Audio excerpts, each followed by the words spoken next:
দয়া মায়া আর ভালোবাসাকে আল্লাহ তাআলা 100 টুকরা করেছেন। কয় টুকরা? এক টুকরা পৃথিবীর সবার মাঝে ফেলে দিয়েছেন, আর 99 টুকরা তিনি নিজের মধ্যে রেখে দিয়েছেন। পড়েন সুবহানাল্লাহ।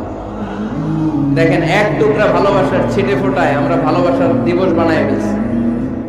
আছে না? কয় তারিখ? সব মুখস্থ একেবারে। 14 ফেব্রুয়ারি পালন করেন নাকি লক্ষ্মীপুরে?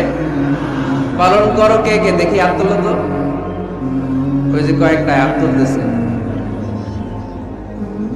কোন মুসলমান এই 14 ফেব্রুয়ারি পালন করতে পারে? কারণ আমাদের দিবস লাগে না তো ভালোবাসার জন্য, আমরা সারা বছর ভালোবাসি, ঠিক কিনা?